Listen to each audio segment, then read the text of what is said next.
12 Days by Russian Wolf 7. Day 4. Without the threat of Dean and Seamus, Harry could relax a little. He had to join in making fun of whoever was making such an embarrassing show of mooning over Malfoy, and speculation about who it was, but at least no one was suspecting him. Ginny was currently in the lead due to her continual complaining, immediately followed by Pansy Parkinson, though there was a lot of debate regarding her intelligence and ability to pull off such a stunt without letting it slip. Finally, there was a small faction, led by Dean and Seamus, who insisted they saw Neville wrapping gifts, convinced it was him. Harry pulled Neville aside on their way to breakfast and thanked him quietly, which got him a nasty glare and a hissed, "You owe me!" before fell back to walk with Ginny. Harry was baffled by the number of packages that arrived that morning. Apparently he, and Ron, though his gifts for Hermione went mostly uncommented on, had inspired a trend, because it seemed suddenly everyone was sending their crush only Christmas presents. It made it nearly impossible to see Malfoy and his reaction, especially when owl after owl kept dropping parcels in front of Harry. Hermione continually banished them, reminding him of the love potion Romilda Vane had sent him, and asking if he wanted a repeat of that. Harry very quietly asked if she was positive none of them were from Malfoy, which was a stupid thought, but she took it in stride and assured the banishment charm wouldn't work on anything from him. When the flurry of owls trickled away and stopped completely, Harry assumed he'd missed the arrival of Malfoy's gift. He was a little disappointed, but today's gift had been particularly ridiculous, and also particularly on point, and he had been curious as to Malfoy's reaction. Probably derisive and laughably scornful at the idea of using novelty hair products that hadn't cost a fortune. But he had wanted to see for himself, not because he thought Malfoy looked especially attractive when he was at his snobbiest, but because he genuinely wanted to know what he'd think of it. And also if Harry should be on his guard concerning any specific smells in defense against the dark arts. But no, he wasn't disappointed. Apparently the school owl he had tasked with the job of delivering Malfoy's gifts was quite clever, because it waited until all other posts had been delivered before swooping in and dropping off the package. Malfoy laughed loudly, making sure the whole hall could hear him. "I told you, Pansy! No way she's chickening out yet!" Harry quickly steadied his toast. Of course Malfoy would think his gifts were from a girl. Well, today's wouldn't help with that. But that was fine, or something, because he wasn't going to declare himself until Christmas Day, and probably not even then, and this sort of ridiculously sappy thing was usually done by love-struck schoolgirls. "What's happening?" Harry whispered to Hermione. "Oh, he's opening the package," she said in the midst of doing her hair, twining the red, green, and gold ribbons Ron had gotten her through the braid. "Including, Now he's... Merlin, Harry, I'm busy!" She got off irritably, undoing the braid and starting over. "See for yourself!" Harry dared to look up. The small pot of hair gel was already out of the wrapping paper and was being intensely scrutinized, probably to see if it was worthy to touch the great Draco Malfoy's trademark perfect hair. Then, much to Harry's shock, he opened the container, scooped out a large dollop, sniffed it, and then ran it through his hair. Harry found he couldn't look away. He'd never admit it, but he sort of had a thing for Malfoy's hair, for the slight golden highlights amidst all the platinum, for the way it was always perfectly styled, for how bloody soft it looked, and for how it would feel fisted in his hands as he... Malfoy's eye suddenly caught his self-important steel, meeting embarrassed and slightly aroused green. After a moment of recovery time, Harry sneered at him and turned away, saying something to Ron, anything really, to make it seem as though he didn't give a care about Malfoy and his stupid hair. Ron blinked at him in confusion. Harry, that wasn't a sentence. That was a random string of words." "Shut up," Harry said. "Dumbledore was famous for random strings of words. Purple flower worm, didn't he? Snowman." "You can stop. He's not looking at you anymore," Hermione said, apparently finally pleased with her own hair. "Harry, you've got to get a grip on yourself. It wouldn't do to go to pieces so early in your plan. It's only day 4. "Ron's plan," Harry emphasized. "Ron's, not mine." "The principle remains the same." "Hermione's right," Ron said. "We've got the fence together last period, and Crisps still got us doing counter spells. If you're not careful, I'll hex the living daylights out of you." "I'll be fine."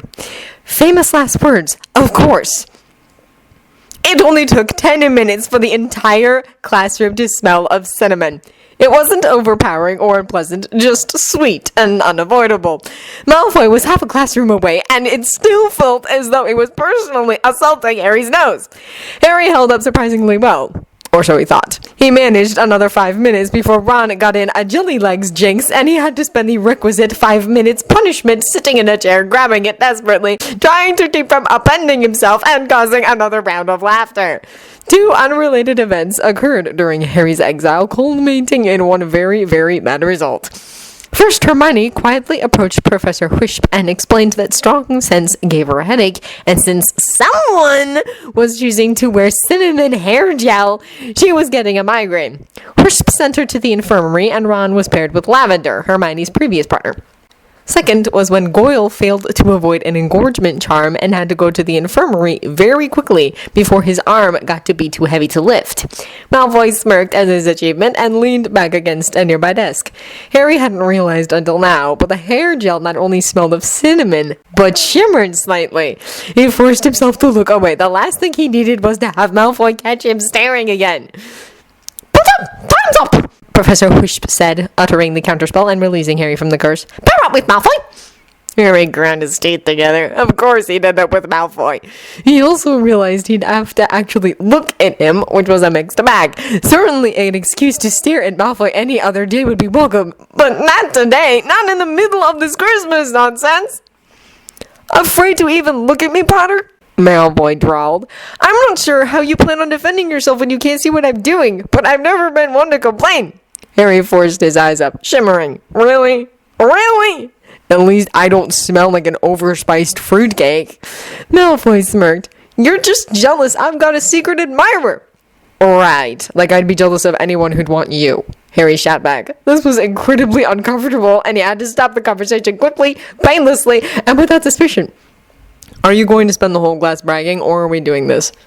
Malfoy pushed away from the desk and raised his wand. "Ready for me, Potter?" Harry rolled his eyes and said the first curse. The biggest problem, it turned out, was that Malfoy was a decent dueling partner. More than decent, actually. They were both getting a physical workout as well as mental, creating a rather large bubble around themselves as they jumped to the side or waved a wand in an oversized arc, or on one memorable occasion, Malfoy gracefully diving to his left, nearly knocking Pansy over, but instead shooting a bogey curse at Harry while lying on the ground. Harry barely managed to get up a Protego in time. Not only was Malfoy lying on the floor, but a lock of hair had come loose and was hanging in his face, shimmering, wafting cinnamon towards him with every movement. "For the last time, we're practicing counter spells, not counter actions, Malfoy!" Professor Whisp called out. "On your feet and put a stopping coverage again!" "It's not my fault if you can't get a shield up in time," Harry snapped at Malfoy, shooting a wordless hex as he talked. "I'm not going to get in trouble because you're incompetent." "You mean like when you had to dive under the desk?" Malfoy asked, rebounding the hex back at him. "So graceful, Potter!" Harry was having some trouble keeping up with the banter, while hexing, while protecting, while not looking at the shimmering, while not smelling the cinnamon, which was why he said the first thing that popped into his head. "Any idea who's sending the gifts?" Malfoy seemed just as surprised as Harry to hear the words, and Harry took advantage of his momentary distraction to send a stinging curse at Malfoy's head. He got most of his shield up in time, but the edge of the curse hit his neck, and he hissed in pain. "Break," he said, gritting his teeth and bringing a hand up to his neck. "And here I thought you couldn't sink any lower. Using that against me? Really? You must even be more jealous than I thought." "Sod off," Harry said a little nervously. "You okay?" Malfoy sneered. "Like you care!" He lowered his hand, and Harry saw an angry-looking welt forming on the side of his neck. "Come on, back in." "Wait," Harry said, stepping forward without thinking about it, fully invading Malfoy's space, who seemed too shocked to move. The scent of cinnamon was making him heady, and he didn't think when he turned Malfoy's head aside to look at the welt. "Professor Whisp has a salve. You need it." Malfoy jerked away. "I do not!" he snapped. "I'm not sitting out for 5 minutes. I'm fine." Harry frowned and brushed his fingers against the welt. Malfoy hissed again, and Harry held out his fingers. "You're bleeding," he stated. "Go get the salve." Malfoy was staring at him as if he was mental, and Harry suddenly realized he was. He jumped back, muttering a quick terrago on his fingers. "Fine, whatever," Harry said, returning to his place and raising his wand. "Ready then?" Malfoy continued to stare at him, then shook himself. "You better believe it!" They continued to duel, Malfoy occasionally wiping blood off his neck before it could reach his robes. Harry found himself unduly infuriated by how stubborn Malfoy was being, and even though he kept telling himself it wasn't his business if Malfoy refused medical attention, he couldn't help being bothered by it. Neither of them noticed as Professor Whisp walked through the classroom, observing each pair of students until she yelled Malfoy's name, cutting through the sounds of dueling and causing a silence to fall in the room. Harry didn't have time to pull back his last curse, and Malfoy deflected it before turning away. "Yes, Professor?" he asked calmly. She grabbed his chin and jerked his head to the side. "What is this?" she demanded. "A bit of a stray curse, nothing I can't handle," he said lightly, attempting to remove himself from her grip and failing. "I told you, any injuries, how slight, must be examined by me," she said sternly. Then she turned to Harry. "Did you know about this?" Harry felt himself turn red. "I tried to get him to tell you," he said, "but he wouldn't listen." He trailed off as he saw that his words were having no effect. 20 points for both your houses," she said, letting go of Malfoy's chin in favor of his arm, dragging him up to her desk, where a jar of salving cream was waiting. "And 5 minutes off, both of you!" Harry collapsed angrily into a chair. It wasn't bloody fair. He hadn't done anything wrong. He didn't deserve the points taken or the 5 minutes off. And if he did, definitely not as many points as Malfoy. He'd at least made an effort, while Malfoy had just hidden behind his tough guy persona and refused to admit anything was wrong. Malfoy came over a minute later, picking at a bandage on the side of his neck. He sat 2 chairs over from Harry and glared angrily at him. "This is your fault!" he hissed. "If you hadn't distracted me, I never would have let the curse through. And if you hadn't been so stubborn, you wouldn't have lost the points," Harry snapped back. "Besides, how was I supposed to know talking about that would be so distracting? Excuse me for not realizing how seriously you take secret admirers." This hadn't actually occurred to him until just now, but he was suddenly very curious. If Malfoy was just treating it as a joke, he would have laughed it off, not let his guard down. He didn't know if that was good news or bad, but it was interesting. Malfoy smirked. "Anyone who buys me presents and makes a spectacle of themselves is enough to warrant my attention, if only while the gifts keep coming. I'm not so jaded as to immediately banish any gift that comes my way, Potter." Harry flushed slightly. That was Hermione, not me. "Of course you'd rather bask in the glory of the attention rather than rise above," Malfoy said. "I should have known." "I don't care about them," Harry replied, anger masking nervousness. "I'm only interested in spending Christmas with my friends, not what other presents I can squeeze out of the holiday." "I'll say it again, because you're too daft to get it through that thick head of yours the first time."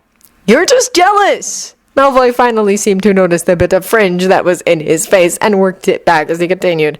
"A single gift from a secret admirer is worth 10 savior presents. I'm getting gifts because somebody actually likes me, not because I'm the golden boy." "Nobody likes you, Malfoy," Harry said, sounding bored. He hoped. "Someone's just sucking up to you, like always. What Ron's doing for Hermione, that's romantic. That some stupid first-year Slytherin is trying to get in your good graces, that's pathetic." "Is that what the rumor mill is saying?" Malfoy asked lightly. "From what I heard, all you Gryffindors are convinced it's one of you. The Weasleyettes and Longbottom are at the top of the list, I believe." "Bull, and you know it," Harry shot back. "Nobody actually believes it's them. That's just Dean and Seamus being prats." "What about you, Potter?" Malfoy asked. "Who'd your money on?" "A Slytherin first year, I told you," Harry repeated irritably. "Maybe Parkinson, if she's feeling particularly desperate. But really, Malfoy, I don't actually follow your love life, as surprising as that is." "Potter! Malfoy! Back in!" They returned to dueling. Once again, Harry was proud of himself. Heck, he would have been proud of such a long conversation, even if he hadn't been the so-called secret admirer. Maybe he could escape this with his reputation intact. He'd have to stop the secret admirer business, though. He wasn't a fan of that phrase at all. But Dean and Seamus had heard it, and that was the end of that.